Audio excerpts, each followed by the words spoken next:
Podcast host Louis Lord Nelson, followed by podcast guest Kelly Culp. In response to how most educators are delivering instruction right now, I'm hosting a special series of UDL in 15 Minutes episodes where I'll interview educators about their use of UDL to design online learning experiences. If you want to share your experiences, contact me via my website, theudlapproach.com.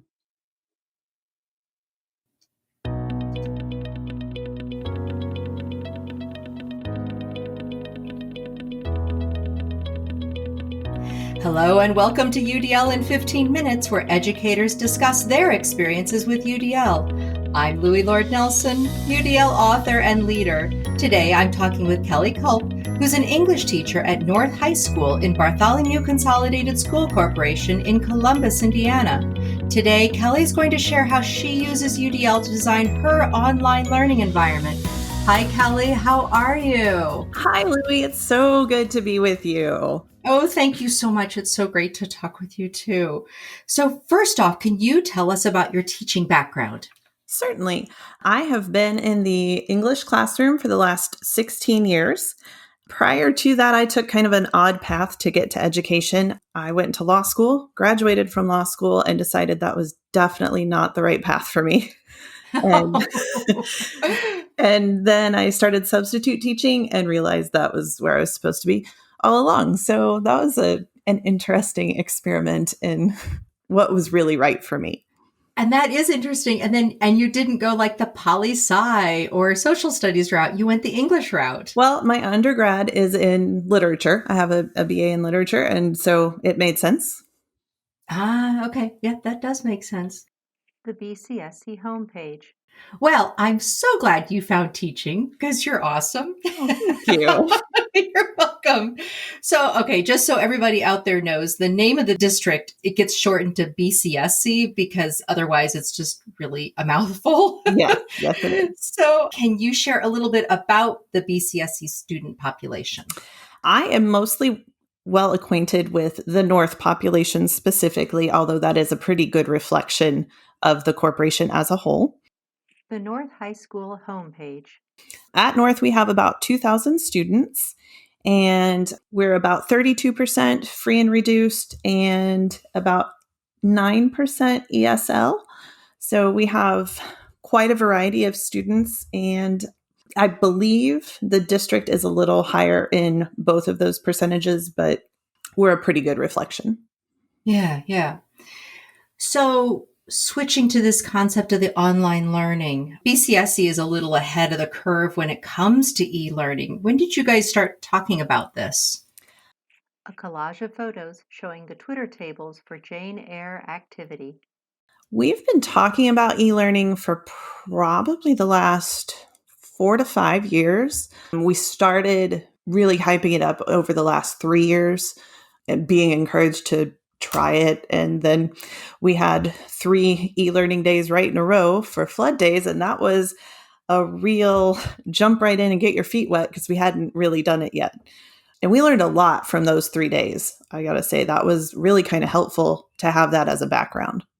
Yes, those 3 days were really invaluable. Did you guys have time to go back and do some reflection? Did you do that in your departments? How did that work? I was really, really curious. So I did it with my students at the end of every day. That was their last little piece with me, was to give me some sort of reflection on what their day had been like, what they felt the workload was like, and just what they were feeling. And asking that was invaluable.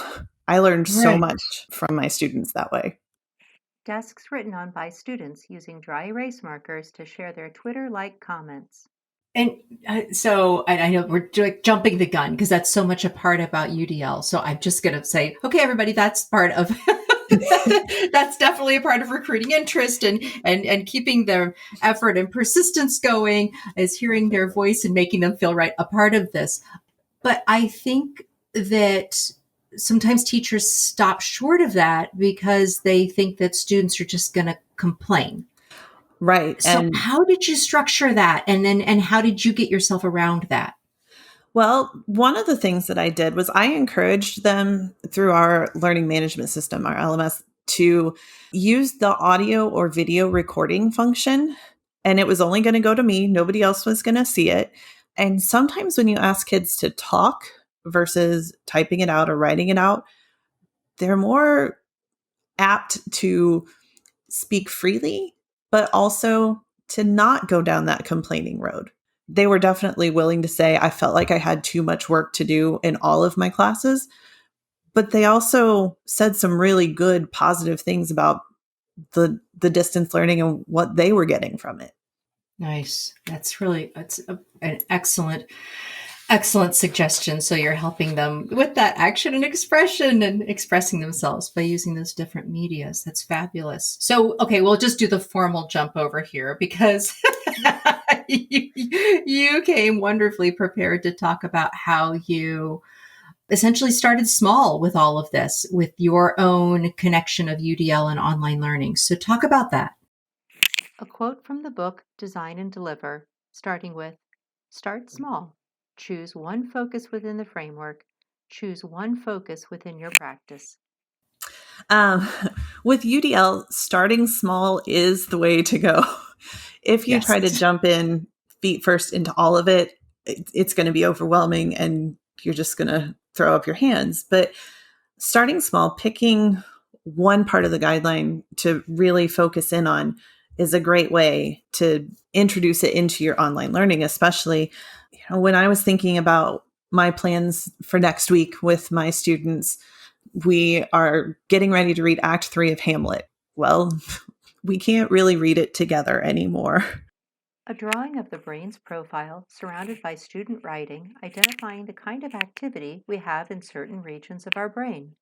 So the biggest thing you want to look at is the goal. What is your goal? What are you hoping to get from whatever it is you're doing?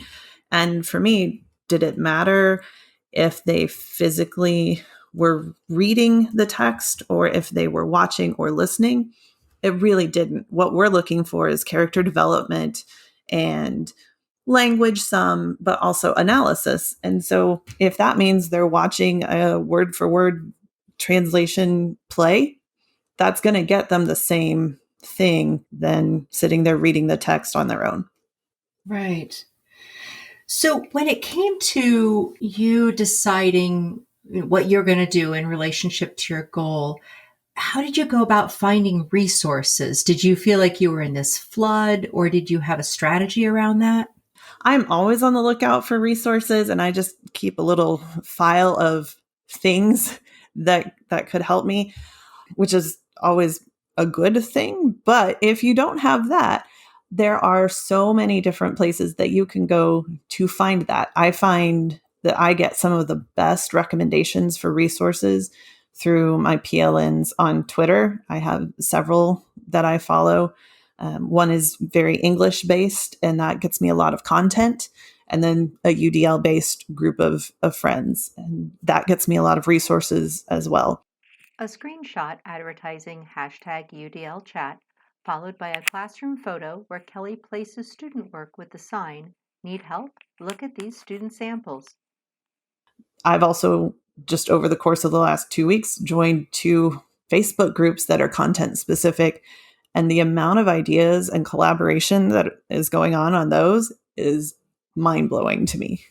Teachers are always collaborating. We're always sharing. We're always excited to say, this worked so well, or even this didn't work so well. But this level of information sharing, but the way it's being shared is amazing to me, because it's like everybody understands that there is heightened stress and heightened confusion. And how can we share these just in a more effective way than just dumping them? I'm just noticing that people are attaching more comments or more about how they're using it rather than just saying, this is great.